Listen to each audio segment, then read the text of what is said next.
মির্চি নিবেদন Friday classics. আজকের প্রথম গল্প রামকানাইয়ের নির্বুদ্ধিতা। তাহলে রামকানাই বাবু, আপনি মহামান্য জজ সাহেবের কাছে বলুন আপনার দাদা উইলটি ঠিক কার নামে করে গেছেন। কেন?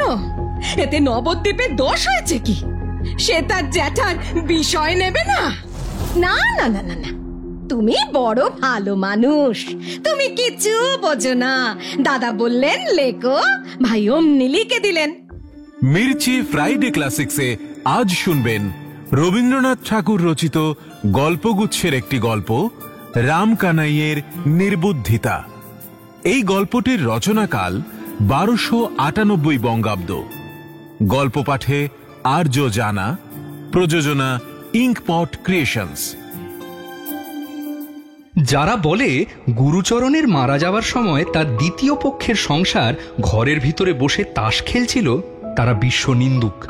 তারা তিলকে তাল করে তোলে। আসলে তার গৃহিণী তখন এক পায়ের ওপর বসে অন্য পায়ের হাঁটু চিবুক পর্যন্ত তুলে কাঁচা তেঁতুল, কাঁচা লঙ্কা এবং চিংড়ি মাছের ঝাল চচ্চড়ি দিয়ে মনোযোগের সাথে পান্তা ভাত খাচ্ছিলেন। বাইরে থেকে যখন ডাক পড়ল, তখন চিবিয়ে রাখা ডাঁটা এবং শূন্য ভাতের থালাটা ফেলে গম্ভীর মুখে বললেন,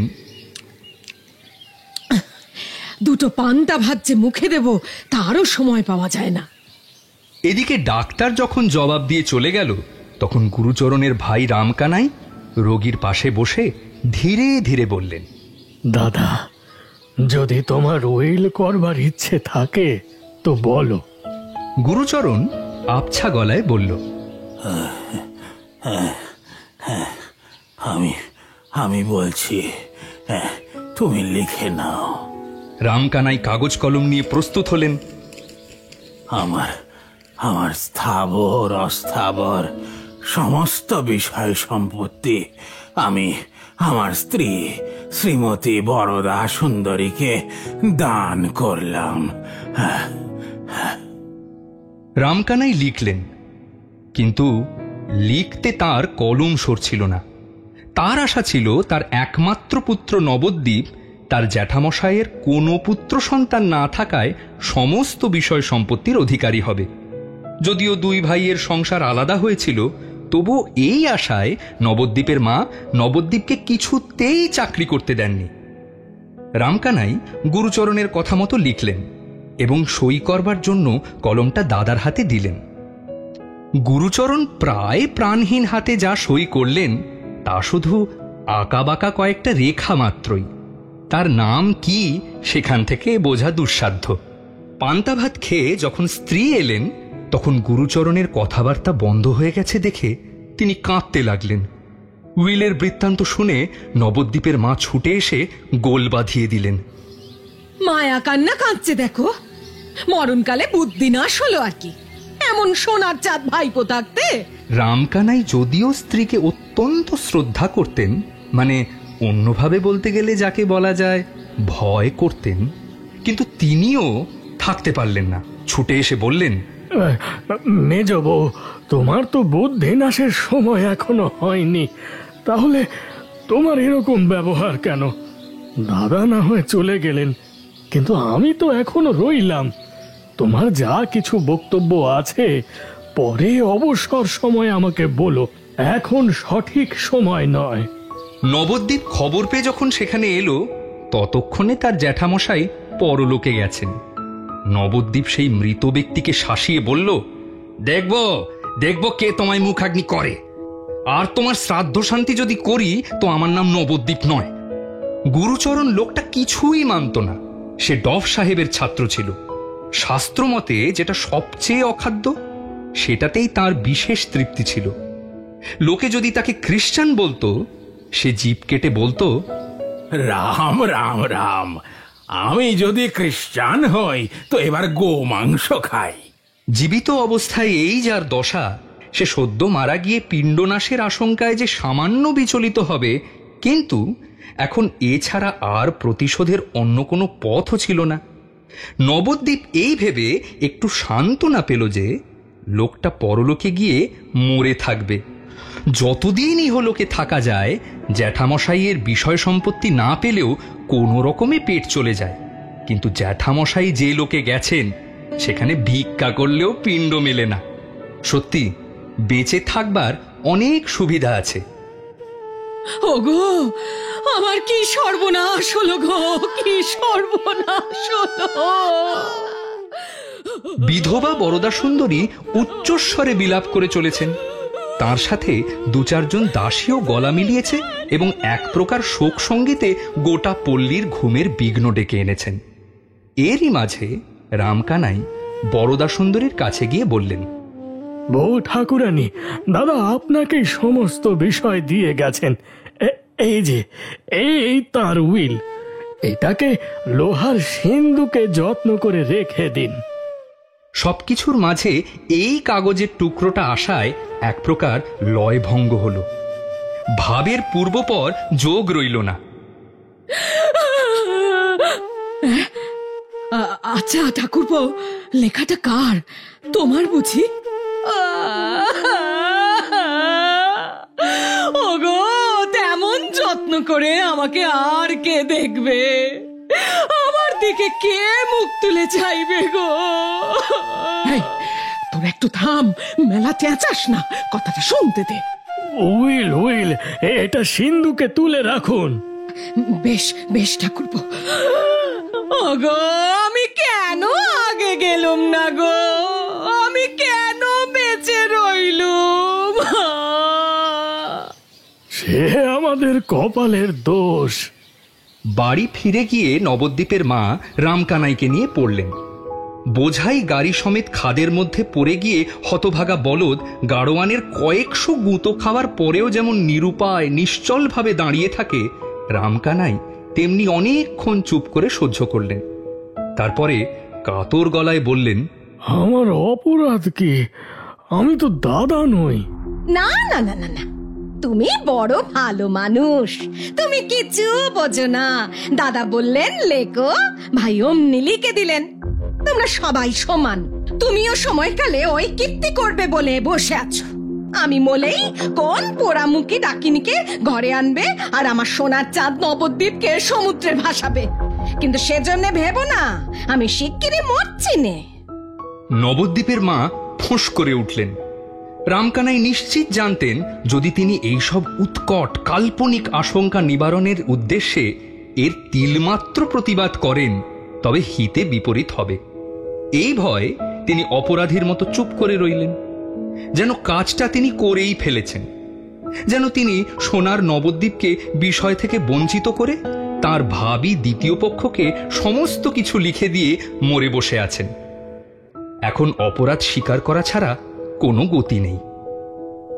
এর মধ্যে নবদ্বীপ তার বুদ্ধিমান বন্ধুদের সঙ্গে অনেক পরামর্শ করে মাকে এসে বলল, আর কোনো ভাবনা নেই, এ বিষয়ে আমি পাব।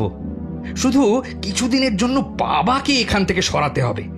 বাবা থাকলে সব কিছু ভণ্ডুল হয়ে যাবে। নবদ্বীপের বাবার বুদ্ধিশুদ্ধির ওপর নবদ্বীপের মায়ের কিছুমাত্র শ্রদ্ধা ছিল না। কাজেই কথাটা তাঁরও যুক্তিযুক্ত মনে হল। অবশেষে তার মায়ের তাড়নায় তার এই নিতান্ত নির্বোধ কর্মনাশা বাবা একটা যেমন তেমন ছল করে কিছুদিনের মতো কাশীতে গিয়ে আশ্রয় নিলেন। অল্প দিনের মধ্যেই বরদা সুন্দরী এবং নবদ্বীপ চন্দ্র পরস্পরের নামে উইল জালের অভিযোগ করে আদালতে গিয়ে উপস্থিত হল।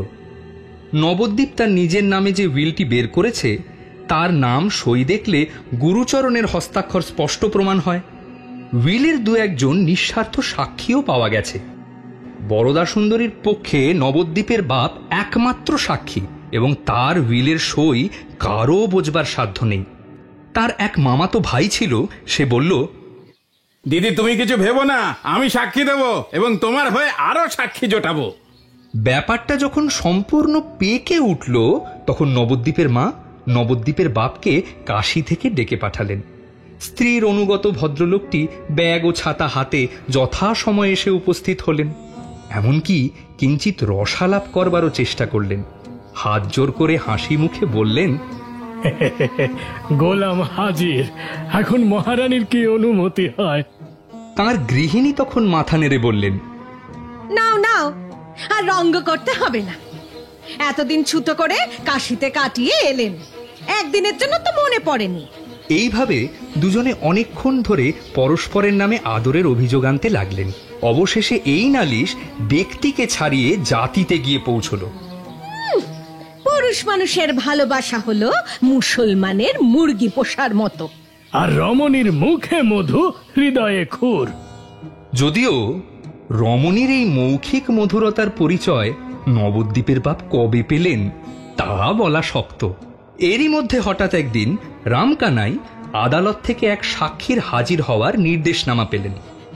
অবাক হয়ে যখন তিনি তার অর্থ বোঝার চেষ্টা করছেন, তখন নবদ্বীপের মা এসে কেঁদে ভাসিয়ে দিলেন। আর জ্বালানি ডাকিনি, শুধু যে বাঁচা নবদ্বীপকে তার জ্যাঠার ন্যায্য উত্তরাধিকার থেকে বঞ্চিত করতে চায় তা নয়, আবার আমার সোনার ছেলেকে জেলে পাঠানোর জন্য উঠে পড়ে নেগেছে। অবশেষে ধীরে ধীরে সমস্ত ব্যাপারটা অনুমান করে রামকানাইয়ের চোখ স্থির হয়ে গেল। এই তোরা কি সর্বনাশ করেছিস? তার গৃহিণী এবার নিজের মূর্তি ধরলেন। কেন, এতে নবদ্বীপের দোষ হয়েছে কি? সে তার জ্যাঠার বিষয় নেবে না, অমনি এক কথায় ছেড়ে দেবে? কোথা থেকে এক আঁটকুড়ের বেটি উড়ে এসে জুড়ে বসবে? এ কোন সৎকুলের ছেলে সহ্য করতে পারে?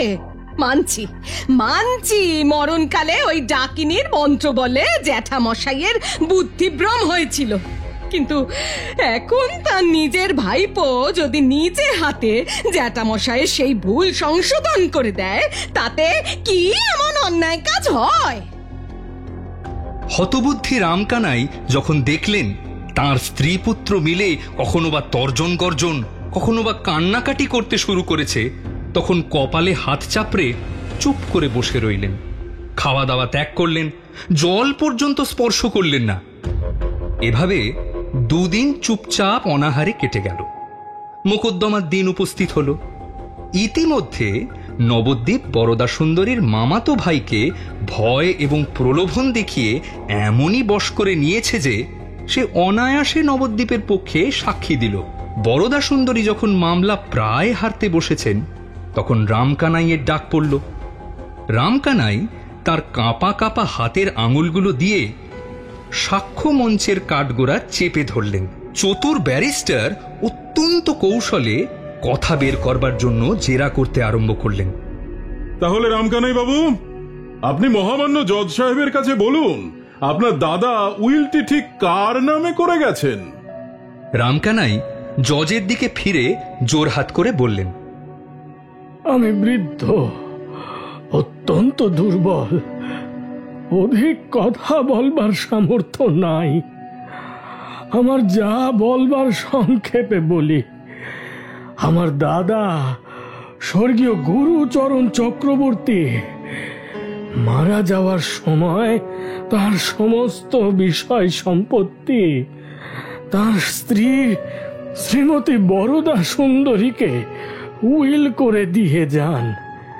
সে উইল আমি নিজে হাতে লিখেছি এবং দাদা নিজ হাতে তা স্বাক্ষর করেছেন। আমার পুত্র নবদ্বীপ চন্দ্র যে উইল দাখিল করেছে তা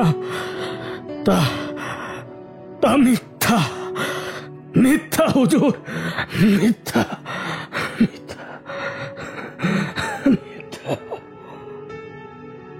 এই বলেই রামকানাই কাঁপতে কাঁপতে জ্ঞান হারালেন। চতুর ব্যারিস্টার কৌতুকের সুরে পাশে থাকা অ্যাটর্নিকে বললেন, দেখলেন তো লোকটাকে কেমন ঠেসে ধরেছিলুম? মামাতো ভাই ছুটে গিয়ে দিদিকে বলল, বুড়ো সব মাটি করে দিয়েছিল, শেষে আমার সাক্ষ্যে মোকদ্দমা রক্ষা পায়। বরদা সুন্দরী বললেন, বটে, লোক কে চিনতে পারে? আমি বুড়োকে ভালো বলে জানতুম। জেলে থাকা নবদ্বীপের বুদ্ধিমান বন্ধুরা অনেক ভেবে স্থির করল নিশ্চয়ই বৃদ্ধ ভয়ে এই কাজ করে ফেলেছে। সাক্ষীর বাক্সের মধ্যে উঠে বুড়ো বুদ্ধি ঠিক রাখতে পারেনি, তা না হলে এমন আস্ত নির্বোধ সমস্ত শহরে খুঁজলেও একটাও পাওয়া যাবে না। বাড়ি ফিরে এসে রামকানাইয়ের কঠিন বিকার জ্বর বাঁধল। প্রলাপে পুত্রের নাম উচ্চারণ করতে করতে এই নির্বোধ বাপ পৃথিবী থেকে চলে গেলেন। আত্মীয়দের মধ্যে কেউ কেউ বলল, আর কিছুদিন আগে গেলেই ভালো হতো। হ্যাঁ, তাহলে অন্তত ছেলেটা। কারা এমনটা বলতো তাদের আর নাম করতে চাই না।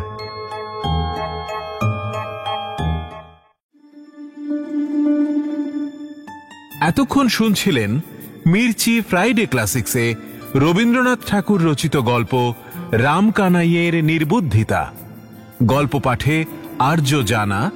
বিভিন্ন ভূমিকায় অভিনয় করলেন শান্তনু দত্ত, আর্য জানা, জয়িত্রী বন্দ্যোপাধ্যায় ও শোভন কামিলা। Poster design Subhajit Sahani. ব্যবস্থাপনা, recording, sound design Animatrix Multimedia. পরিচালনা মনীষ ঘোষ। প্রযোজনা ইঙ্কপট ক্রিয়েশনস। সৃজনশীল পরিচালনা ইন্দ্রাণী চক্রবর্তী। মির্চি ফ্রাইডে ক্লাসিক্সে শুনলেন রবীন্দ্রনাথ ঠাকুরের রামকানাইয়ের নির্বুদ্ধিতা। এর পরের গল্প যজ্ঞেশ্বরের যজ্ঞ। দেখো, আমি পণের লোভে তোমাকে বিয়ে করতে বলছি, তা যেন আবার মনে করো না। নিজের ছেলেকে নিয়ে বেআইয়ের সঙ্গে দরদস্তুর করতে বসবো, আমি তেমন ছোট লোক নই, কিন্তু বড় ঘরের মেয়ে চাই। যজ্ঞেশ্বর বাবু সম্ভ্রান্ত বংশীয়, এককালে তাদের অবস্থা বেশ ভালোই ছিল। আমার সাধ্যমতো যা কিছু আয়োজন করেছিলাম সব জলে ভেসে গেছে। মির্চি ফ্রাইডে ক্লাসিক্সে এখন শুনবেন রবীন্দ্রনাথ ঠাকুরের গল্প যজ্ঞেশ্বরের যজ্ঞ। গল্প পাঠে আর্য জানা। প্রযোজনা ইঙ্কপট ক্রিয়েশনস। একসময় যজ্ঞেশ্বরের অবস্থা ভালোই ছিল। এখন পুরনো ভাঙা কোঠাবাড়িটাকে সাপ, ব্যাঙ, বাদুরের হাতে তুলে দিয়ে খড়ে ছাওয়া একটা ঘরে ভগবদ্গীতা সঙ্গে নিয়ে দিন কাটাচ্ছেন। 11 বছর আগে তার মেয়ে যখন জন্মেছিল, তখন বংশের সৌভাগ্যশোষী কৃষ্ণপক্ষের শেষ কলায় এসে ঠেকেছে। সেই জন্য 7 করে মেয়ের নাম রেখেছিলেন কমলা। ভেবেছিলেন যদি এই কৌশলে ফাঁকি দিয়ে চঞ্চলা লক্ষ্মীকে কন্যারূপে ঘরে ধরে রাখতে পারেন। লক্ষ্মী সে ফন্দিতে ধরা দিলেন না, কিন্তু মেয়েটার মুখে নিজের শ্রী রেখে গেলেন। বড় সুন্দরী মেয়ে। মেয়ের বিয়ে নিয়ে যজ্ঞেশ্বরের যে খুব বেশি কিছু আশা ছিল তা নয়। কাছাকাছি যে কোনো একটা সৎ ভালো পাত্র পেলেই বিয়ে দিতে তিনি প্রস্তুত ছিলেন। কিন্তু তার জ্যাঠাইমা তার বড় আদরের কমলাকে বড় ঘর না হলে দেবেন না এমন পণ করে বসে আছেন। না না, আমার কমলার মেয়ে আমি যেমন তেমন ঘরে দিতে দেবনি। বলি ভালো ঘর থেকে ছেলের সম্বন্ধ নিয়ে এসো। কমলার বিয়ে ভালো ঘরেই হবে, বড় ঘরে হবে। আর আর আমার যা কিছু জমানো রয়েছে তার সব তো ওর জন্যই। তা দিয়েই আমি কমলার বিয়ে দেব। জ্যাঠাইমার নিজের হাতে অল্প কিছু সঙ্গতি ছিল। ভালো পাত্র পেলে তা তিনি বের করে দেবেন এমনটাই ঠিক করেছেন। অবশেষে জ্যাঠাইমা বারবার জোর করায় শাস্ত্র পাঠের গুনগুন আওয়াজে ভরা তাদের শান্ত পল্লী ঘর ছেড়ে যজ্ঞেশ্বর পাত্রের সন্ধানে বেরিয়ে পড়লেন। রাজশাহীতে তার এক আত্মীয় উকিলের বাড়িতে গিয়ে আশ্রয় নিলেন তিনি। এই উকিলের মক্কেল ছিলেন জমিদার গৌর সুন্দর চৌধুরী। তার একমাত্র পুত্র বিভূতিভূষণ এই উকিলের অভিভাবকতায় কলেজে পড়াশোনা করত। ছেলেটা কখন যে মেয়েটাকে এসে দেখেছিল তা ভগবান প্রজাপতিই জানতেন। কিন্তু প্রজাপতির এই চক্রান্ত যজ্ঞেশ্বরের পক্ষে বোঝা সম্ভব ছিল না। তাই বিভূতি সম্বন্ধে তার মনে দূর দূরান্ত পর্যন্ত কোনো প্রকার আশা তৈরি হয়নি। বিভূতির মতো ছেলে যে তার জামাই হতে পারে এ তার সম্ভব বলে মনেও হয়নি কোনোদিন। এখানে এসে এই উকিলের দৌলতে একজন পাত্রের সন্ধান পাওয়া গেল।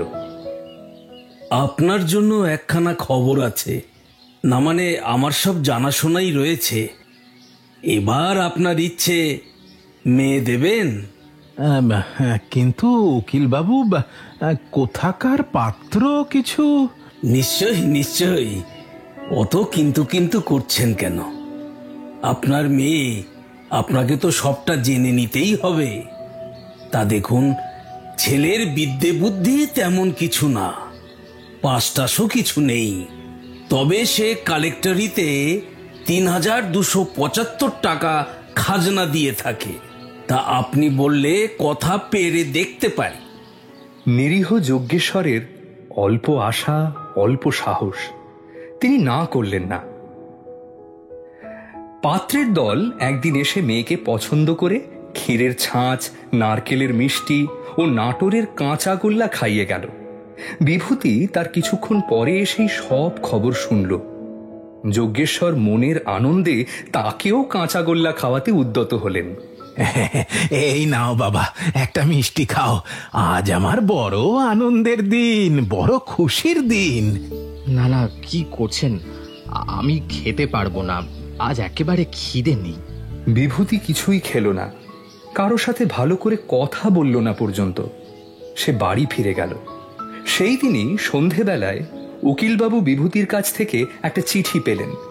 চিঠির বক্তব্য এই যে, শ্রীচরণে সুকাকাবাবু, যজ্ঞেশ্বর বাবুর মেয়ে কমলার জন্য পাত্র খোঁজবার আর বিশেষ কোনো প্রয়োজন নেই। কমলাকে আমার ভারী পছন্দ হয়েছে, আমি তাকে বিয়ে করতে চাই। আশা করি আপনিও এই চিঠি পেয়ে খুশি হবেন, আমার প্রণাম নেবেন। ইতি শ্রী বিভূতিভূষণ চৌধুরী। উকিল মশাই ভাবলেন, এই যে বেজায় মুশকিলে পড়লাম। এখন যদি গৌরসুন্দরবাবু ভাবেন আমি আমার আত্মীয়ের মেয়ের সাথে তার ছেলের বিয়ের চক্রান্ত করছি।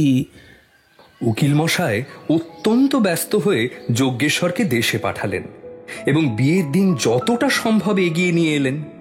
বিভূতিকে ডেকে তিনি বললেন, এই মুহূর্তে পড়াশুনো করাই তোমার একমাত্র কাজ। একজন অভিভাবক হিসেবে আমার তোমাকে সচেতন করাই কর্তব্য।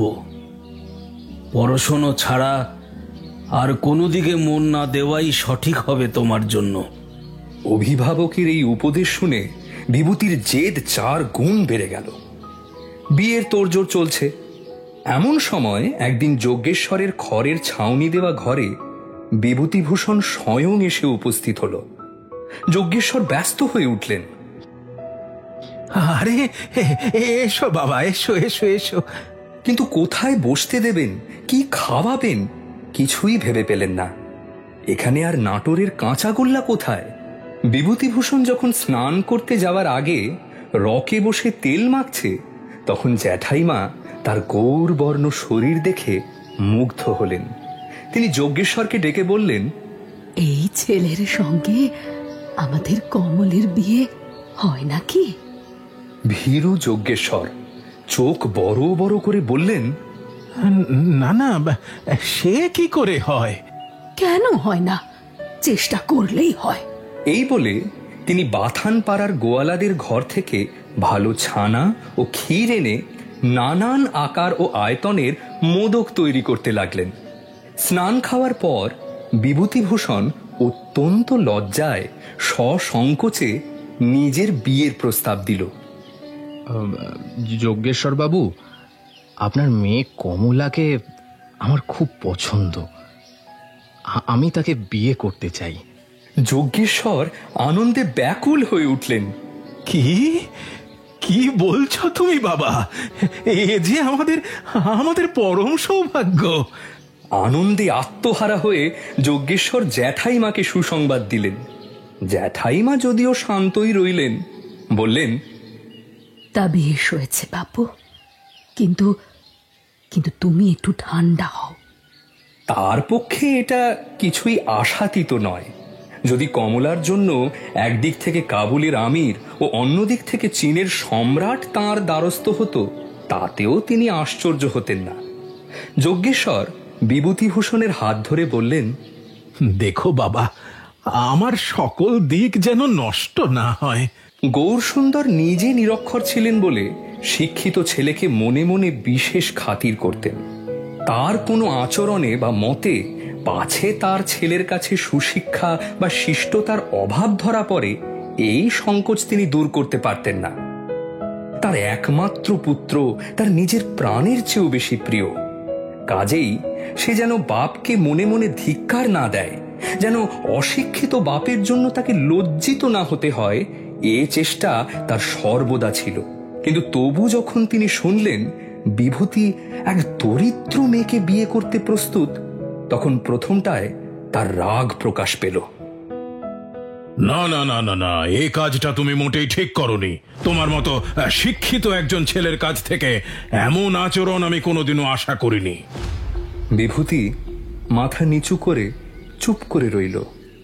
তখন গৌরসুন্দর কিছুটা শান্ত হয়ে নিজেকে সংশোধন করে নিয়ে বললেন, দেখো, আমি পণের লোভে তোমাকে বিয়ে করতে বলছি, তা যেন আবার মনে করো না।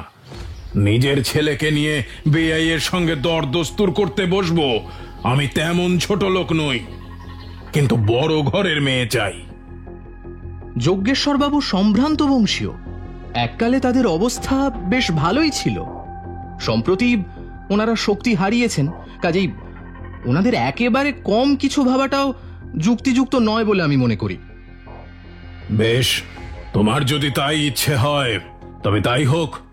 গৌরসুন্দর দায় পড়ে মত দিলেন, কিন্তু মনে মনে যজ্ঞেশ্বরের প্রতি তার অত্যন্ত রাগ হলো। এরপর দুই পক্ষে কথাবার্তা চলতে লাগলো, আর সব ঠিক হলো, কিন্তু বিয়ে হবে কোথায় তা নিয়ে কিছুতেই কিছু ঠিক হয়ে উঠল না। গৌরসুন্দর তার একমাত্র ছেলের বিয়েতে খুব ধুমধাম করতে চান, কিন্তু বুড়ো শিবতলায় সেই খড়ের ছাউনির ঘরে সমস্ত ধুমধাম মাটি হয়ে যাবে। তিনি জেদ করলেন তারই বাড়িতে বিয়ের সভা হবে। সমস্ত বৃত্তান্ত শুনে মা হারা এই মেয়ের ঠাকুমা কান্না জুড়ে দিলেন। শেষমেশ এই দিনও আমাদের দেখতে হচ্ছে ঠাকুর। আমাদেরও তো এক সময় সুদিন ছিল। আজ লক্ষ্মী মুখ ফিরিয়েছেন বলে কি সমস্ত স্বাদ জলাঞ্জলি দিতে হবে? পিতৃপুরুষের মান কি আর বজায় থাকবে না? সে হবে না গো। আমাদের ঘর খোড়ো হোক আর যাই হোক, বিয়ে এখানেই দিতে হবে। নিরীহ প্রকৃতির যজ্ঞেশ্বর অত্যন্ত দ্বিধায় পড়লেন। অবশেষে বিভূতিভূষণের নিজের চেষ্টাতেই মেয়ের বাড়িতেই বিয়ের অনুষ্ঠান হবে বলে স্থির করা হলো।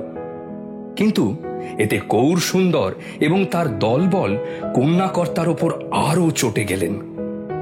সকলেই ঠিক করলেন দরিদ্রের এই আস্পর্ধার জন্য তাকে অপদস্থ করতে হবে। বরযাত্রী যা জোটানো হলো তা পল্টন বিশেষ। এ ব্যাপারে গৌরসুন্দর ছেলের কোনো পরামর্শ নিলেন না। বৈশাখ মাসে বিয়ের দিন ঠিক হলো। যজ্ঞেশ্বর তার পক্ষে যা কিছু করা সম্ভব তাই দিয়ে যথা সর্বস্ব পণ করে আয়োজন করেছেন। নতুন আটচালা বাঁধিয়েছেন, পাবনা থেকে ঘি, ময়দা, চিনি, দই প্রভৃতি আনিয়েছেন। জ্যাঠাইমা তার যে গোপন পুঁজির জোরে নিজেদের বাড়িতেই বিয়ের প্রস্তাবে জেদ করেছিলেন, তার প্রায় শেষ পয়সাটুকু পর্যন্ত বের করে দিয়েছেন। জ্যাঠাইমা, তুমি যে তোমার সবকিছু দিয়ে দিলে গো মেয়েটাকে, সারা জীবনেও তোমার এই ঋণ আমি কখনো শোধ করতে পারবো না। কমলার মা থাকলে আজ সেও এই কাজই করত। এ নিয়ে ভাবিস নে, আমার ঠিক চলে যাবে। এখন এখন সব ভগবানের ইচ্ছে। এমন সময় তাদের কপালে আবার দুর্ভাগ্য নেমে এলো। বিয়ের দুদিন আগে থেকে প্রচন্ড দুর্যোগ আরম্ভ হলো। ঝড় যদি বা থামে তো বৃষ্টি থামে না, কিছুক্ষণের জন্য যদি বা একটু নরম হয়ে আসে পরক্ষণেই আবার দ্বিগুণ বেগে আরম্ভ হয়। এমন বর্ষা ২০-২৫ বছরের মধ্যে কেউ দেখেনি। গৌরসুন্দর আগে থেকেই গুটি কতক হাতি ও পালকি স্টেশনে হাজির রেখেছিলেন। আশেপাশের গ্রাম থেকে যজ্ঞেশ্বর ছইওয়ালা গরুর গাড়ির জোগাড় করতে লাগলেন। এমন দুর্দিনে গাড়োয়ানরা কোথাও নড়তে চায় না। তাদের হাতে পায়ে ধরে দ্বিগুণ অর্থ দেওয়ার কথা কবুল করে যজ্ঞেশ্বর তাদের রাজি করলেন। বরযাত্রীদের মধ্যে যাদের গরুর গাড়িতে চড়তে হলো তারা একেবারে চোটে আগুন হয়ে গেলেন।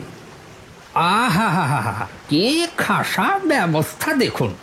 বরযাত্রীদের জন্য কিনা শেষে গরুর গাড়ি, এ কি সাধের আপ্যায়ন হে।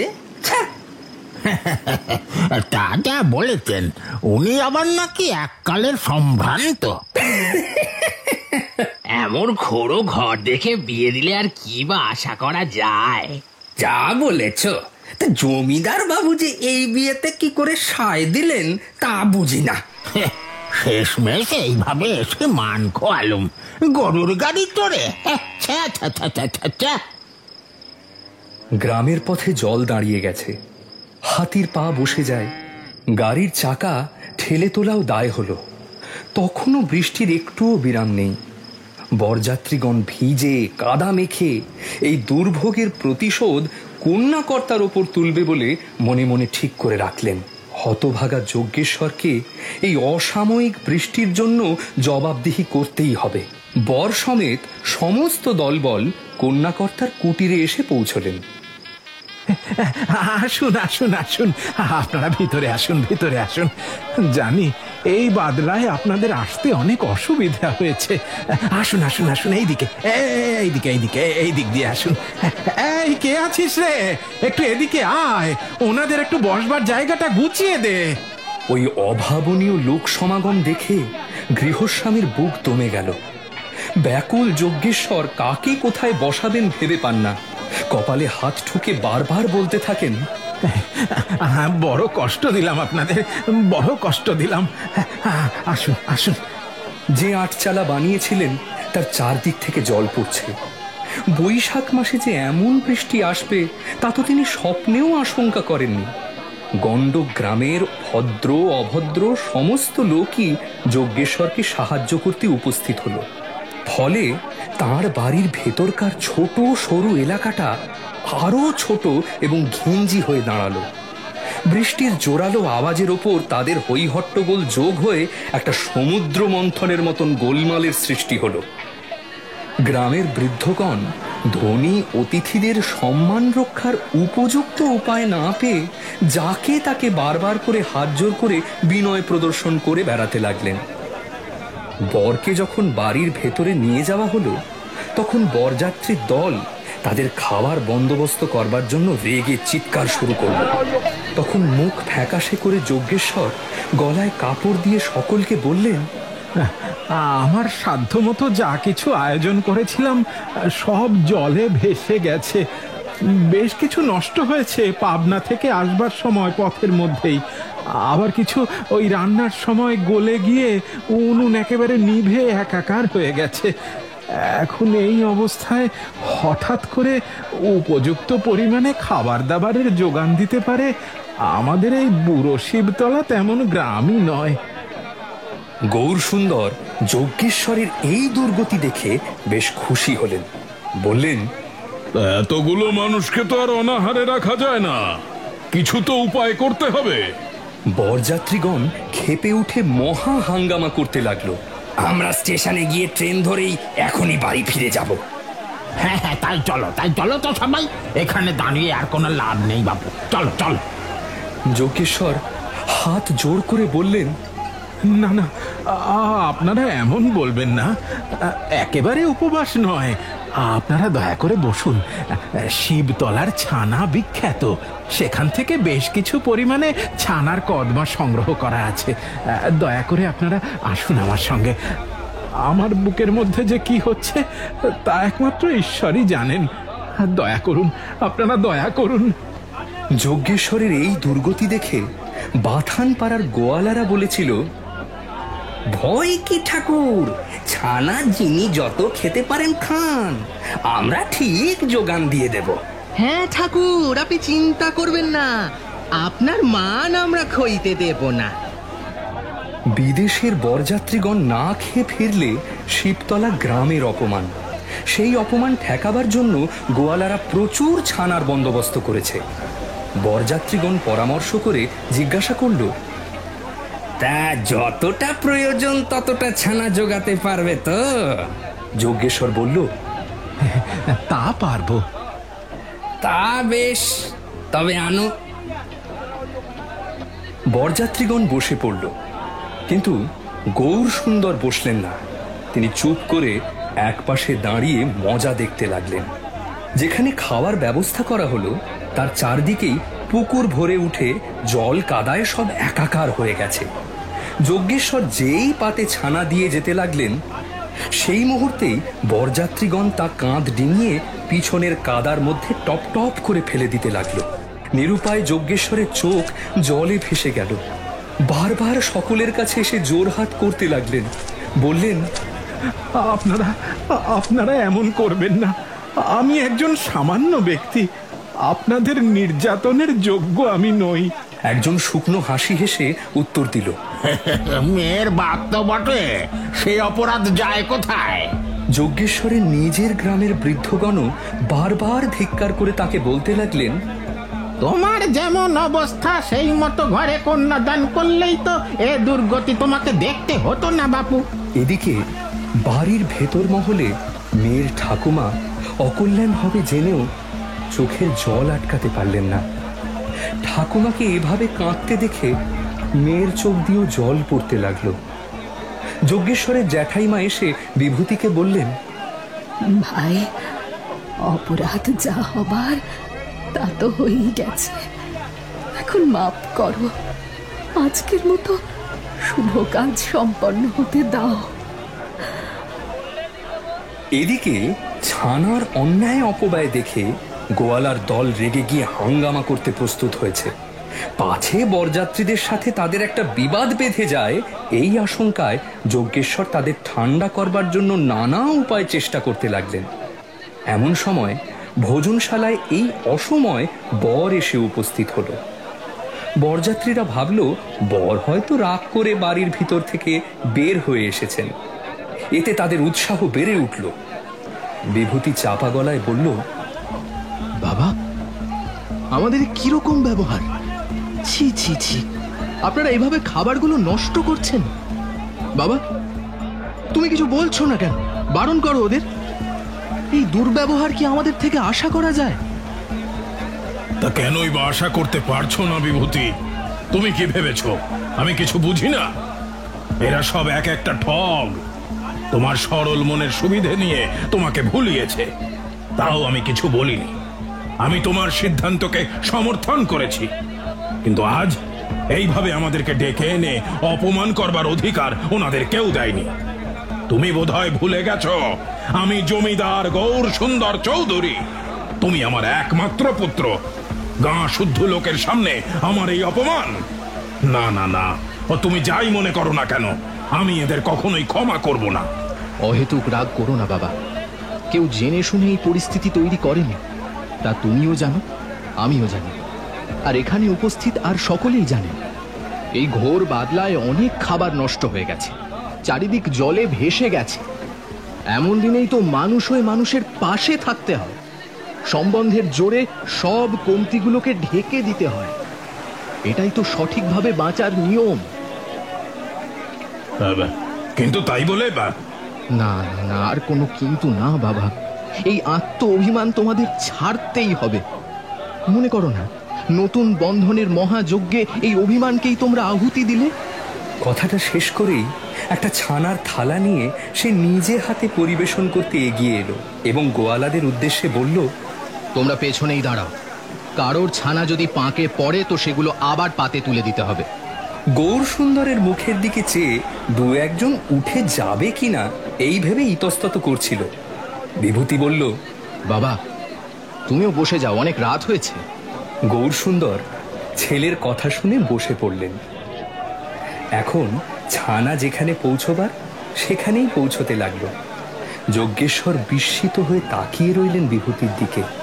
ঘরের ভেতর থেকে জ্যাঠাইমা বললেন, ওরে, এবার যে লগ্ন পড়লো রে, নে নে তোরা শাঁখ বাজা, শাঁখ বাজা। শাঁখ বাজতে লাগলো যজ্ঞেশ্বরের যজ্ঞে।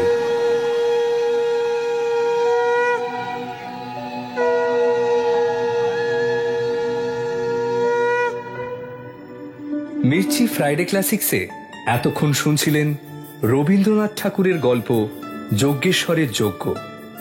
গল্প পাঠে আর্য জানা, বিভিন্ন চরিত্রে অভিনয় করলেন শান্তনু দত্ত, দেবশ্রী দাস চৌধুরী, সায়ন্তন ঘোষ ও মনীষ ঘোষ।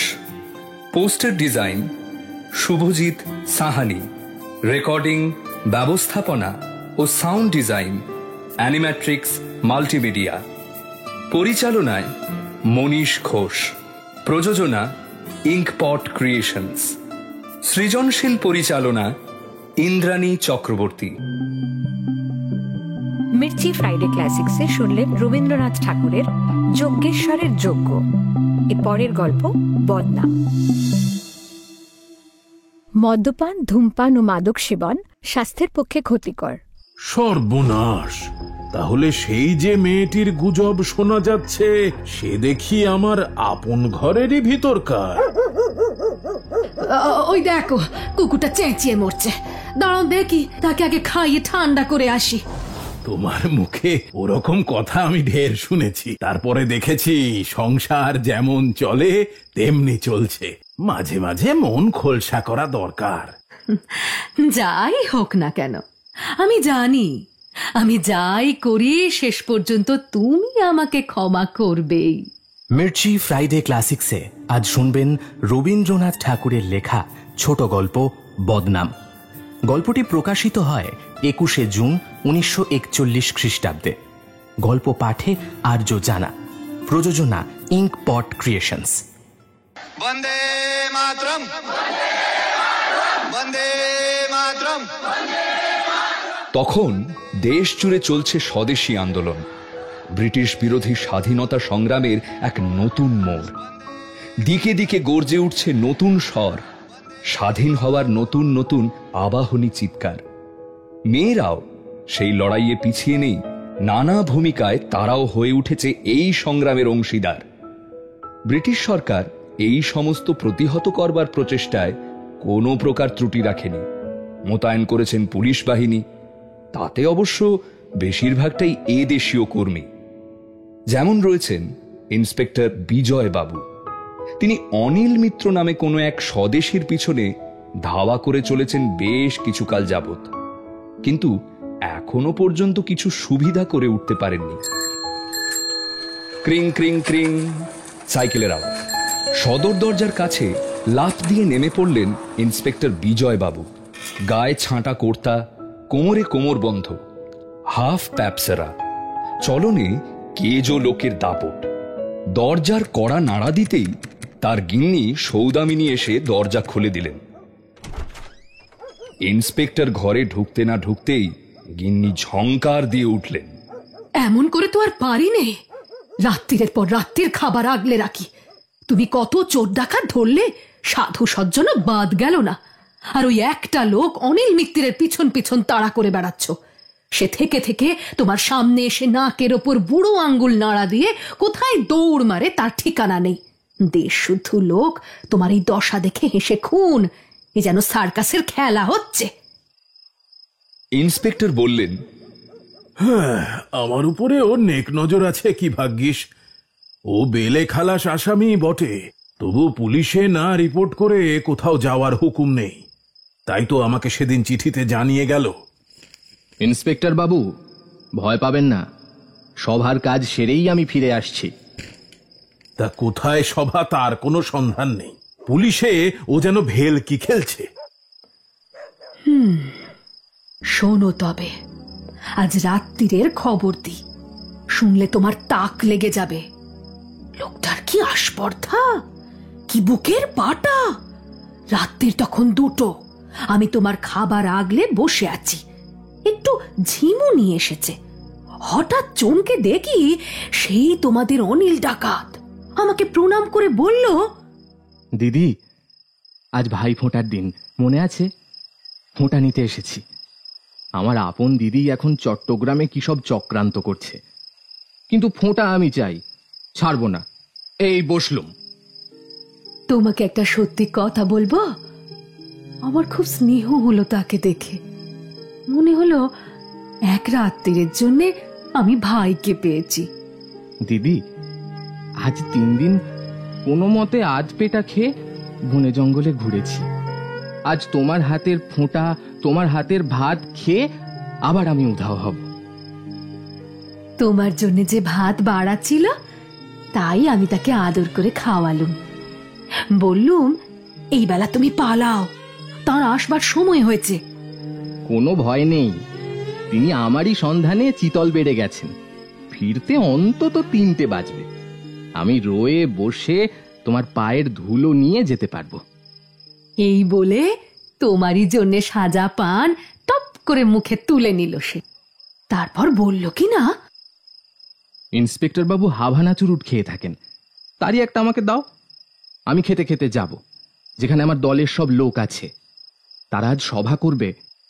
জানো, তোমার ওই ডাকাত অনায়াসে নির্ভয়ে সেই জায়গাটার নামও আমাকে বলে দিলে। নামটাকে শুনতে পারি? সে কি, তুমি এমন প্রশ্ন আমাকে জিজ্ঞেস করতে পারলে? তোমার ডাকাত আমাকে চিনেছিল, কিন্তু তুমি আজও আমাকে চেনোনি। যাই হোক, আমি তাকে তোমার বহু শখের একটা হাভানা চুরুট দিয়েছি। সে জ্বালিয়ে দিব্যি সুস্থ মনে পায়ের ধুলো নিয়ে চুরুট ফুঁকতে ফুঁকতে চলে গেল। বিজয়বাবু বসেছিলেন, লাফ দিয়ে উঠে বললেন, বলো তো সে কোন দিকে গেল? কোথায় তাদের সভা হচ্ছে? বলো আমাকে, বলো। সৌদামিনী উঠে ঘাড় বেঁকিয়ে বললে, কি এমন কথা তোমার মুখ দিয়ে বের হলো? আমি তোমার স্ত্রী হয়েছি, তাই বলে কি পুলিশের চোরের কাজ করব? তোমার ঘরে এসে আমি যদি ধর্ম খুঁয়ে বসি, তবে তুমি বা আমাকে বিশ্বাস করবে কি করে? ইন্সপেক্টর বিজয়বাবু তাঁর স্ত্রীকে খুব ভালো করেই চিনতেন। খুব শক্ত মেয়ে, এর জেদ কিছুতেই নরম হবে না। তাই তিনি হতাশ হয়ে বসে নিঃশ্বাস ফেলে বললেন, হায় রে, এমন সুযোগটাও কেটে গেল। বিজয়বাবু বসে বসে তাঁর নবাবী ছাঁদের গোবজোড়াটাতে তা দিতে লাগলেন, আর থেকে থেকে অধৈর্য হয়ে ফুঁসে উঠলেন। তার জন্য তৈরি দ্বিতীয় দফার খিচুড়ি তার মুখে আর রুচল না। এই গেল এই গল্পের প্রথম পালা।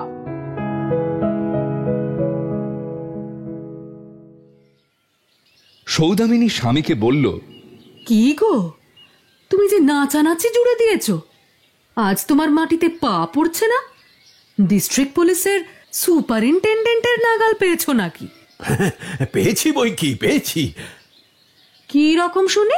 শোনো শোনো শোনো, আমাদের যে চর নিতাই চক্রবর্তী, সে ওদের ওখানেও চরগিরি করে। তার কাছে শোনা গেল আজ মোচকাটির জঙ্গলে ওদের একটা মস্ত সভা হবে। সেটাকে ঘেরাও করবার সব বন্দোবস্ত হচ্ছে। ভারী জঙ্গল। আমরা আগে থাকতে লুকিয়ে সার্ভেয়ার পাঠিয়ে তন্ন তন্ন করে সার্ভে করে নিয়েছি। কোথাও আর লুকিয়ে পালাবার ফাঁক থাকবে না। তা তোমরা যাই বলো, তোমাদের বুদ্ধির ফাঁকের মধ্যে দিয়ে বড় বড় ফুটোই থাকবে।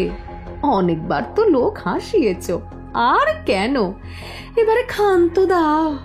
সে কি কথা সদু, এমন সুযোগ আর পাবো না। আমি তোমাকে বলছি, আমার কথা শোনো। ও মোচকাঠির জঙ্গল ওসব বাজে কথা। সে তোমাদেরই ঘরের আনাচে কানাচে ঘুরছে, তোমাদের মুখের ওপরে তুড়ি মেরে দৌড় দেবে, এই আমি তোমাকে বলে দিলুম। তা তুমি যদি লুকিয়ে তাদের ঘরের খবর দাও, তাহলে সবই সম্ভব হবে। দেখো, অমন চালাকি করো না। বোকামি করতে হয় পেট ভরে করো। অনেকবার করেছো, কিন্তু নিজের ঘরের বউকে নিয়ে। কথাটা আর শেষ করল না সৌদামিনী। চোখের ওপর আঁচল দিয়ে সে চোখ ঢাকল।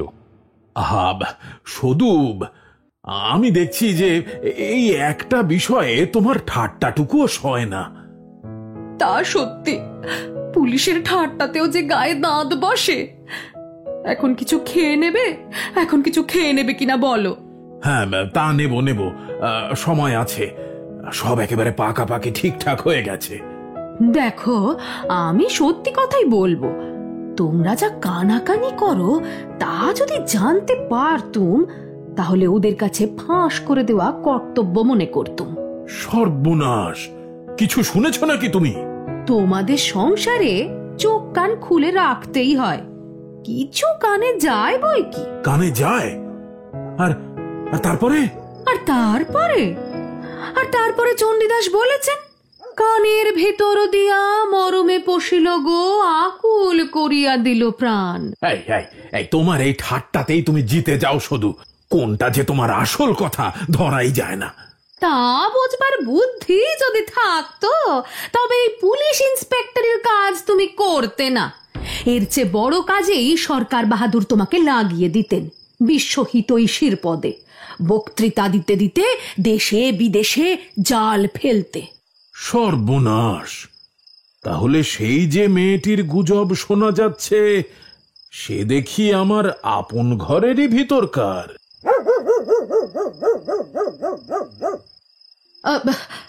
ওই দেখো, কুকুরটা চেঁচিয়ে মরছে। দাঁড়াও দেখি, তাকে আগে খাইয়ে ঠান্ডা করে আসি।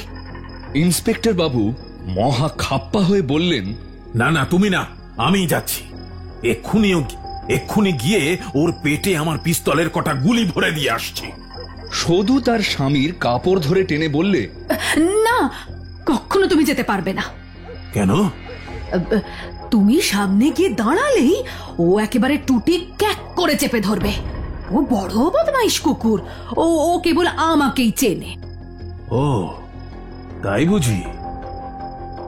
একটা খবর পেয়েছি শুধু, জানো তো, সে যে অনিল লোকটা, সে নাকি হরবোলা। ও সব জন্তুরই নকল করতে পারে। রোজ রাত্রি 2টোর সময় ওই যে তোমাকে ডাক দিচ্ছে না, তাই বা বলি কি করে? শুধু একেবারে জ্বলে উঠে বললে, হ্যাঁ, শেষকালে আমাকে সন্দেহ? এই রইল তোমার ঘর কন্যা পড়ে। আমি চললুম আমার ভগ্নিপতির বাড়িতে। এই বলে সে উঠে পড়ল। আরে আরে, কোথায় যাও? ভালো মুশকিল হলো দেখি। নিজের ঘরের স্ত্রীর সাথে ঠাট্টা করব না? বেশ বেশ, যাই তবে দেখি আমি ঠাট্টার জন্য পরের ঘরের মেয়ে কোথাও খুঁজে পাই কিনা। পেলেই বা শান্তি রক্ষা হবে কি করে? এই বলে তিনি সৌদামিনীকে জোর করে ধরে বসালেন। সৌদামিনী কেবলই চোখ মুছতে লাগলো। আহা, সদু, কি করছো? কাঁদো কেন? সামান্য একটা ঠাট্টা নিয়ে। না, তোমার এই ঠাট্টা আমার সইবে না, আমি বলে রাখছি। আচ্ছা আচ্ছা আচ্ছা, বসো বসো বসো তো, বসো। সেই কথাই রইল। এখন তুমি আরামে নিশ্চিন্ত হয়ে তোমার কুকুরকে খাইয়ে এসো, যাও। ও আবার কাটলেট না হলে খায় না, পুডিং না হলে তার পেট ভরে না। সামান্য কুকুর নিয়ে তুমি এত বাড়াবাড়ি যে কেন করো আমি বুঝতেই পারি না।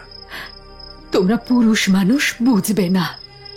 সন্তানহীনা মেয়ের বুকে যে স্নেহ জমে থাকে, সে যে কোনো একটা প্রাণীকে পেলে তাকে বুকের কাছে টেনে নেয়। ওকে একদিন না দেখলে আমার মনে কেবলই ভয় হতে থাকে। খালি মনে হয় কে বুঝি ওকে কোন দিক থেকে ধরে নিয়ে গেল। তাই তো আমি ওকে এত যত্নে ঢেকে ঢুকে রাখি। কিন্তু আমি তোমাকে বলে দিচ্ছি শুধু, কোনো জানোয়ার এত আদরে বেশি দিন বাঁচতে পারে না। তা যতদিন বাঁচে ভালো করে বাঁচুক। বিজয়বাবু এবার একটু জিরিয়ে নিলেন।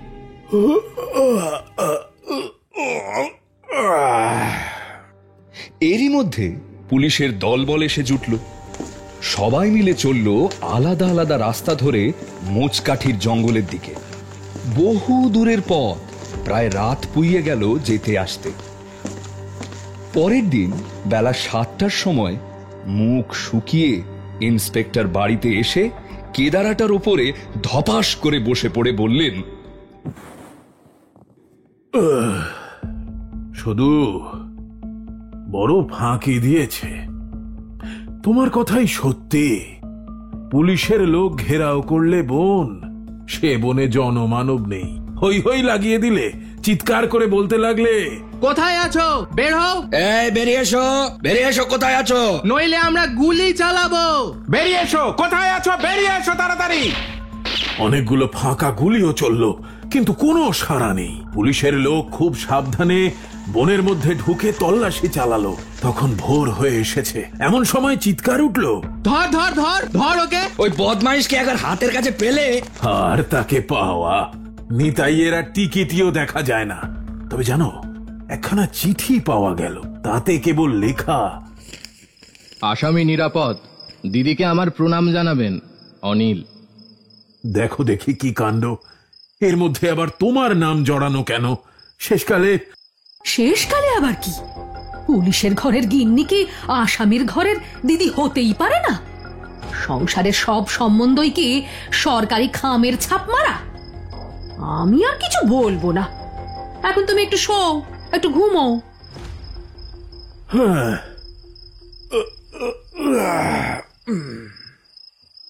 বিজয়বাবু ঘুমিয়ে পড়লেন। ঘুম যখন ভাঙল তখন বেলা দুপুর।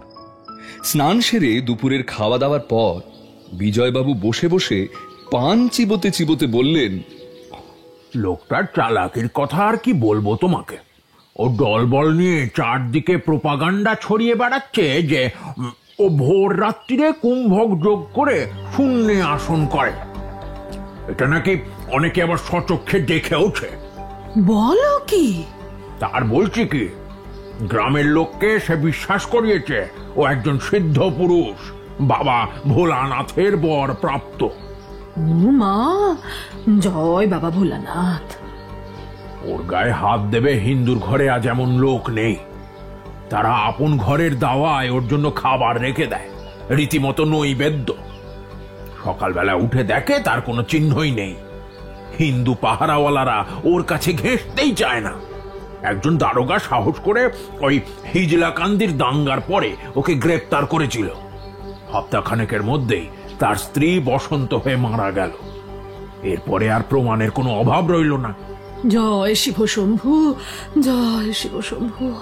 এবার যখন মোচ কাটিতে ওর কোনো সাড়া পাওয়া গেল না, পাহারাওয়ালারা নিজেরাই আবিষ্কার করলো যে ও যখন খুশি নিজেকে অদৃশ্য করে ফেলতে পারে, এবং ও তার একটা প্রমাণও রেখে গেছে। একটা জলা জায়গায় পায়ের দাগ দেখা গেল, বুঝলে? 2 হাত অন্তর এক একটা করে পায়ের ছাপ, সে 1.5 হাত লম্বা। হিন্দু পাহারাওয়ালারা সেই পায়ের দাগের উপরে ভক্তি ভরে লুটিয়ে পড়ে আর কি। জয় ত্রিলোকেশ্বর। এই লোককে সম্পূর্ণ মন দিয়ে ধরপাকড় করা শক্ত হয়ে উঠছে। ভাবছি মুসলমান পাহারাওয়ালা আনাবো। ও মা, তা কি করে হয়? তাহলে যে আমাদের ঘরে থাকা দায় হয়ে যাবে। তা তুমি ঠিকই বলেছ। দেশের হাওয়ার গুণে মুসলমানের যদি ছোঁয়া লাগে তবে আরো সর্বনাশ হবে। দেখি। না না, ওসবের কাজ নেই। তুমি বরং অন্য কোনো উপায় ভাবো।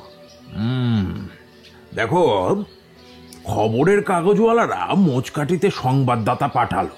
কোন পলাতক ব্যক্তির এই লম্বা পা তা নিয়ে অনেকক্ষণ আলোচনা হলো। এখন এ লোকটাকে কি করা যায়? এই কিছুদিন আগে বেলে খালাস পেয়েছিল, সেই সুযোগে দেশের হাওয়ায় যেন গাঁজার ধোঁয়া লাগিয়ে দিলে। এদিকে পিছনে প্রোপাগান্ডা চলছেই, নানা রকম ছায়া নানা জায়গায় দেখা যায়। এক জায়গায় আবার মহাদেবের এক গাছে চুল পাওয়া গেছে বলে আমার ভক্ত কনস্টেবল একেবারে গদগদ হয়ে উঠেছে। সেটা যে সনের দড়ি সে কথা বিচার করবার সাহসই হলো না। কদিনের মধ্যে চারদিকে একেবারে গুজবের ঝড় উঠে গেল। মোচকাটিতে ওই পায়ের চিহ্নের উপরে মন্দির বানাবে বলে একজন ধনী মারোয়ারি 30,000 টাকা দিয়ে বসেছে, জানো? একজন ভক্ত পাওয়া গেল, তিনি আবার ছিলেন একসময় ডিস্ট্রিক্ট জজ। তার কাছে বসে অনিল ডাকাত শিব সংহিতার ব্যাখ্যা শুরু করে দিলে। লোকটার পড়াশোনা আছে বলতেই হবে।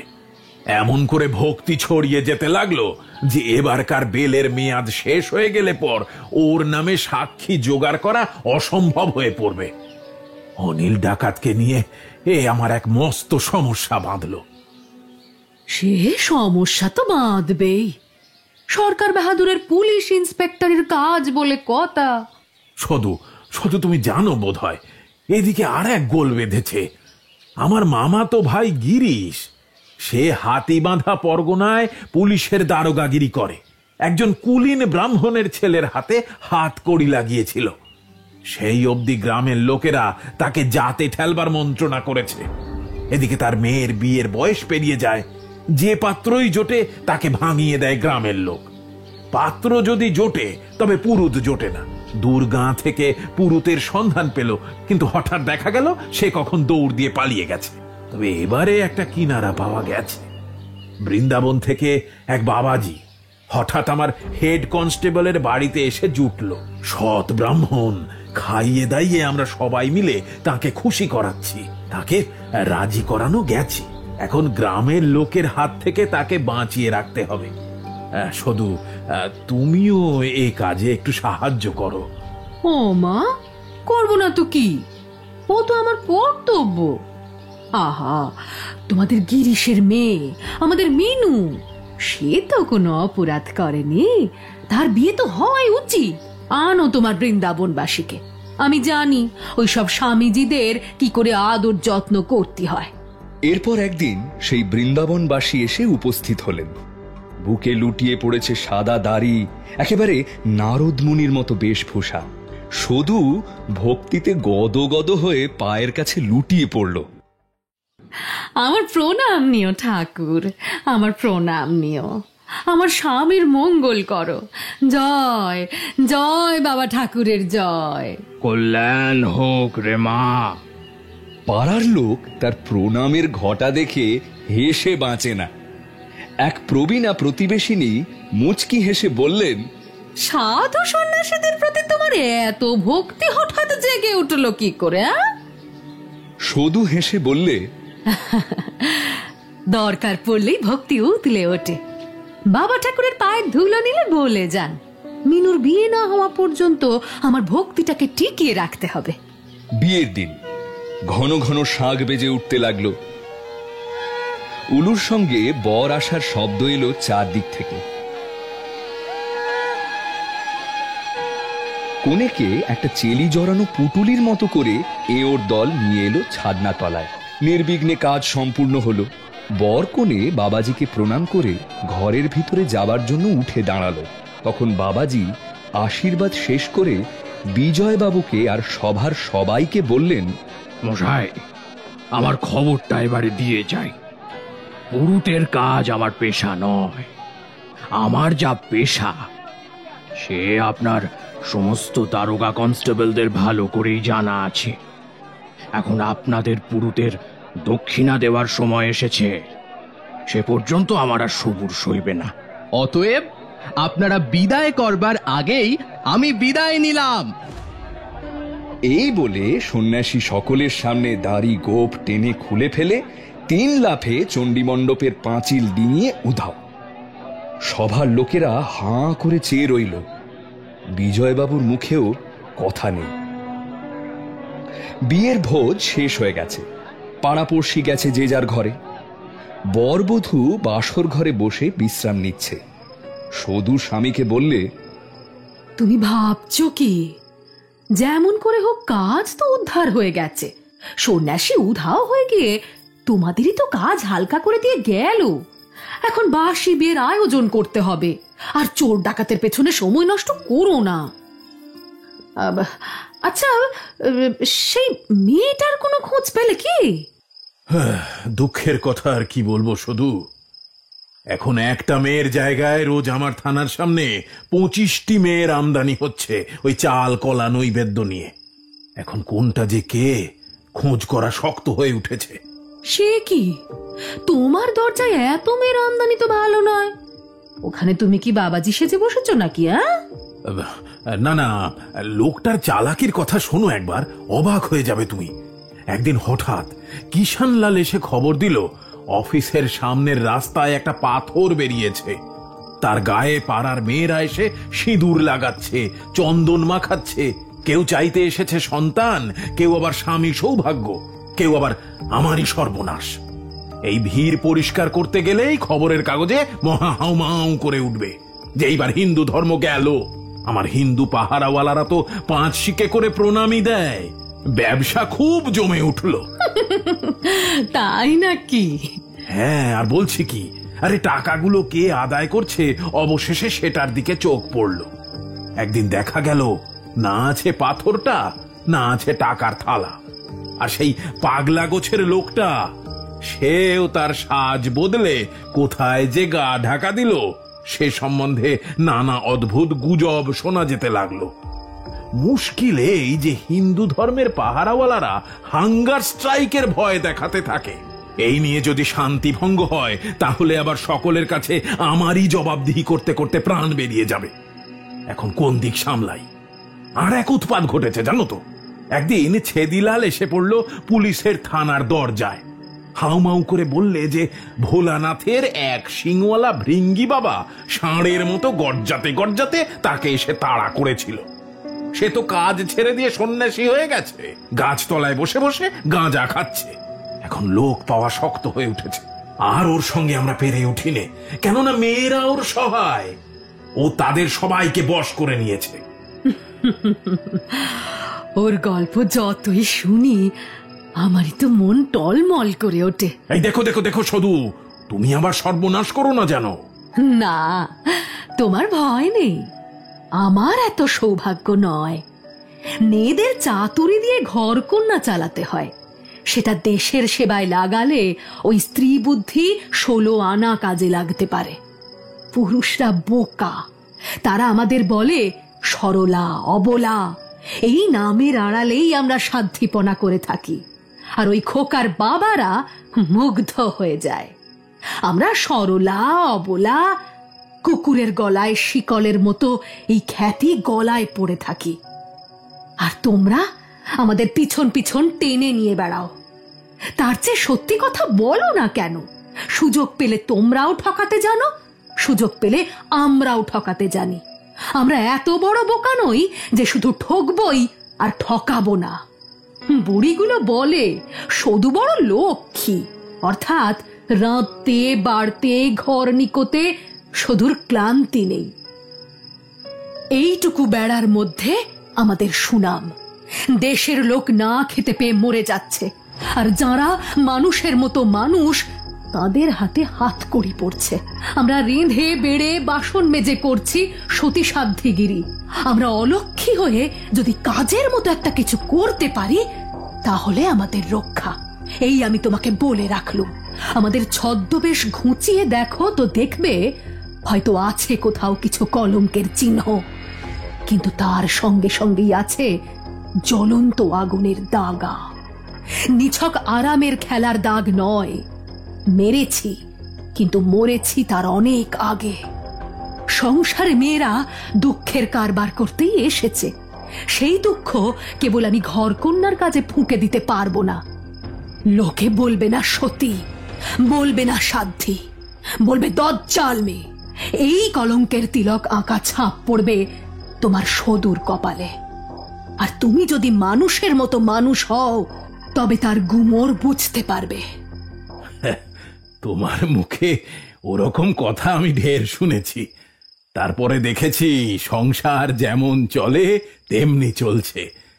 মাঝে মাঝে মন খোলসা করা দরকার, তাই শুনি আর হাভানা চুরুট টানি। যাই হোক না কেন, আমি জানি আমি যাই করি শেষ পর্যন্ত তুমি আমাকে ক্ষমা করবেই।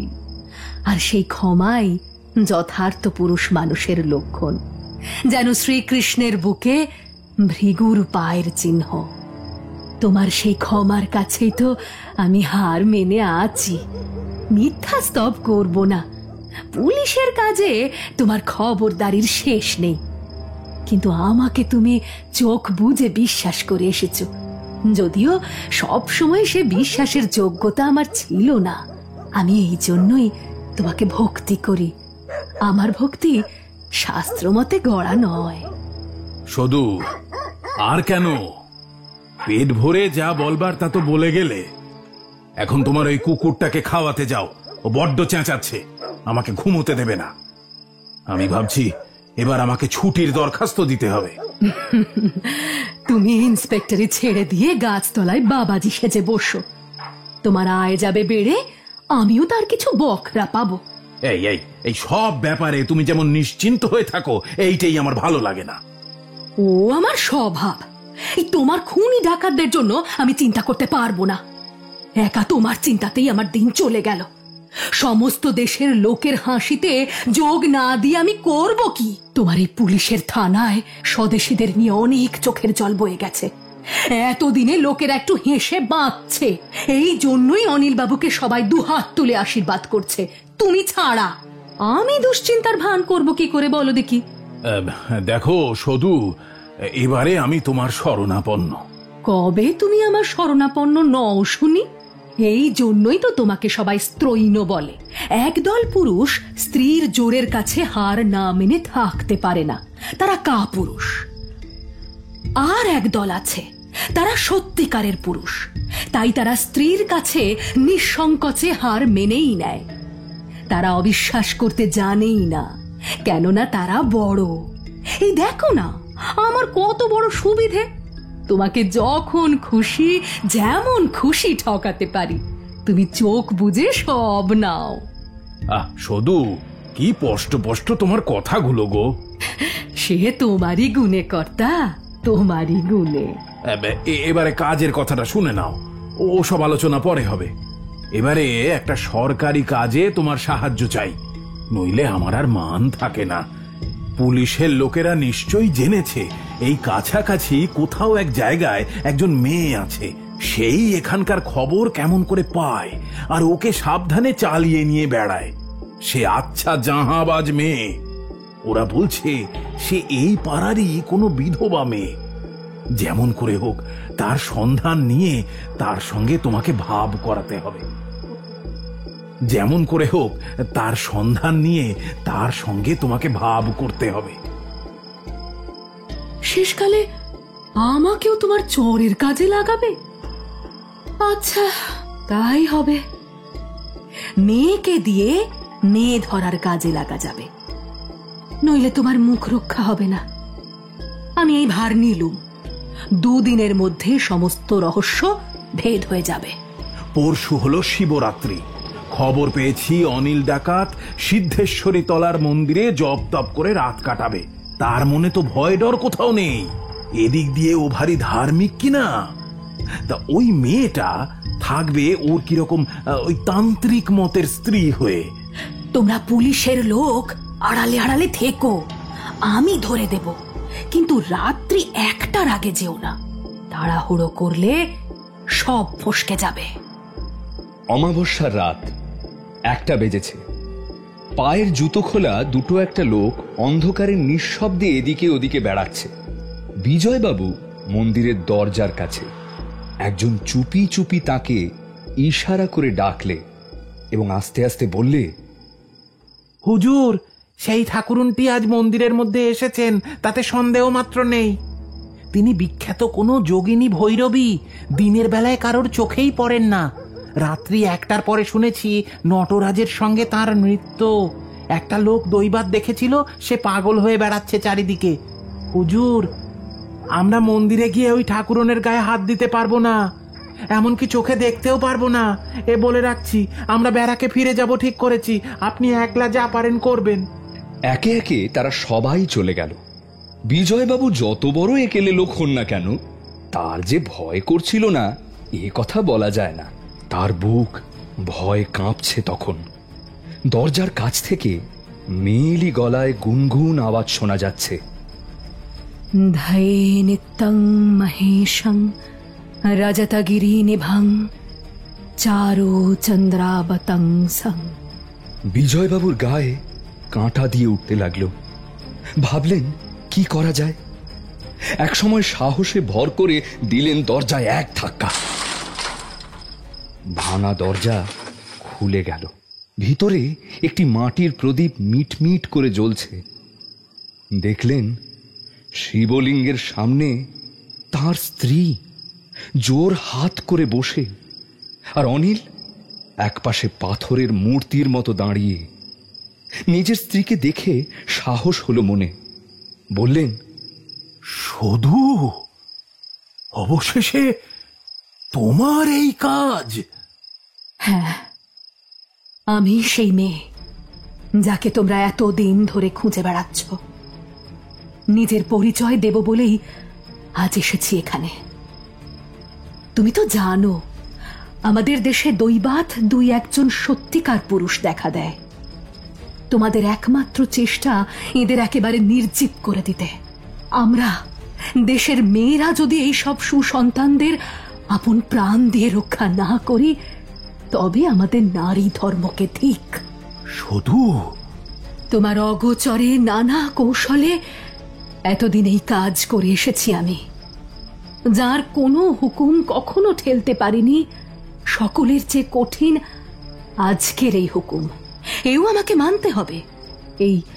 এই আমার দেবতাকে আজ তোমার হাতেই ছেড়ে দিয়ে আমি সরে দাঁড়াবো। জানি আমার চেয়ে বড় রক্ষক তার মাথার উপরে আছেন। 2 দিন পরেই সমাজের সঙ্গে আমার সম্বন্ধ কিরকম নিন্দায় ভরে উঠবে তা আমি জানি। এই লাঞ্ছনা আমি মাথায় করে নেব। কখনো মনে করো না চাতুরি করে তোমার স্ত্রীকে বাঁচিয়ে এই মানুষকে আলাদা নালিশে জড়াতে পারবে।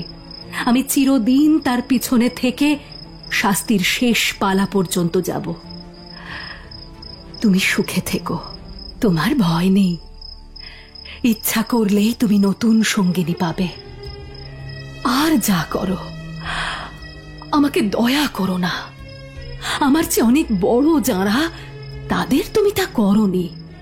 সেই নিষ্ঠুরতার অংশ নিয়ে মাথা উঁচু করেই আমি তোমার কাছ থেকে বিদায় নেব। প্রাণপণে তোমার সেবা করেছি ভালোবেসে, প্রাণপণে তোমাকে বঞ্চনা করেছি কর্তব্যবোধে। এই তোমাকে জানিয়ে গেলুম। এরপরে হয়তো আর সময় পাবো না। সদুর কথায় বাধা দিয়ে অনিল বলে উঠল, বিজয়বাবু, আজ আমি ধরা দেব বলেই স্থির করে এসেছিলুম। আমার আর কোনো ভাবনা নেই, আমার কাজ শেষ হয়ে গেছে। আপনি সদুর কথায় ভরকাবেন না। ও একটি অসাধারণ মেয়ে, জন্মেছে আমাদের দেশে, একেবারে খাপছাড়া সমাজে। খুব ভালো করেই আমি চিনেছি ওকে, আর চিনি বলেই আপনাকে বলছি ও নিষ্কলঙ্ক। যে কঠিন কর্তব্য আমরা মাথায় নিয়ে দাঁড়িয়েছি, সেখানে ভালোবাসার কোনো ফাঁক নেই। আছে কেবল নিজেকে জলাঞ্জলি দেওয়া। বিশ্ব সংসারের লোক সদু সম্পর্কে কিচ্ছু জানবে না, আপনার কোনো ভয় নেই। ওকে নিয়ে আপনি মন্দিরের সুড়ঙ্গ পথ দিয়ে বাড়ি ফিরুন, আর আমি অন্য দিক দিয়ে পুলিশের হাতে এক্ষুনি ধরা দিচ্ছি। এই সঙ্গে একটি কথা আপনাদের জানিয়ে রাখি, আমাকে আপনারা বাঁধতে পারবেন না। রবি ঠাকুরের একটা গান আমার কণ্ঠস্থ। আমারে বাঁধবি তোরা, সেই বাঁধন কি তোদের আছে? আমারে বাঁধবি তোরা। অবাক হয়ে গেলেন ইন্সপেক্টর বাবু। এই গান অনেকবার গেয়েছি, আবার গাইব। তারপর চলবো আফগানিস্তানের রাস্তা দিয়ে, যেমন করে হোক পথ করে নেব। আপনাদের সঙ্গে এই আমার কথা রইল। আর 15 দিন পরে খবরের কাগজে বড় বড় অক্ষরে বের হবে, অনিল বিপ্লবী পলাতক। আজ প্রণাম জানাই। হঠাৎ বিজয়ের হাত কেঁপে উঠল। টর্চটা মাটিতে পড়ে গেল হাত থেকে। মুখের উপর 2 হাত চেপে বসে পড়লেন। প্রদীপটাও দমকা বাতাসে অনেক আগেই নিভে গেছে। মির্চি ফ্রাইডে ক্লাসিক্সে এতক্ষণ শুনছিলেন রবীন্দ্রনাথ ঠাকুরের লেখা ছোট গল্প বদনাম। গল্প পাঠে আর্য জানা। বিভিন্ন চরিত্রে অভিনয় করলেন দেবশ্রী দাস চৌধুরী, শান্তনু দত্ত, সায়ন্তন ঘোষ। Poster design Subhajit Sahani. ব্যবস্থাপনা, রেকর্ডিং ও সাউন্ড ডিজাইন অ্যানিমেট্রিক্স মাল্টিমিডিয়া। পরিচালনা মনীষ ঘোষ। প্রযোজনা ইঙ্কপট ক্রিয়েশনস। সৃজনশীল পরিচালনা ইন্দ্রাণী চক্রবর্তী। মির্চি নিবেদন ফ্রাইডে ক্লাসিক্স।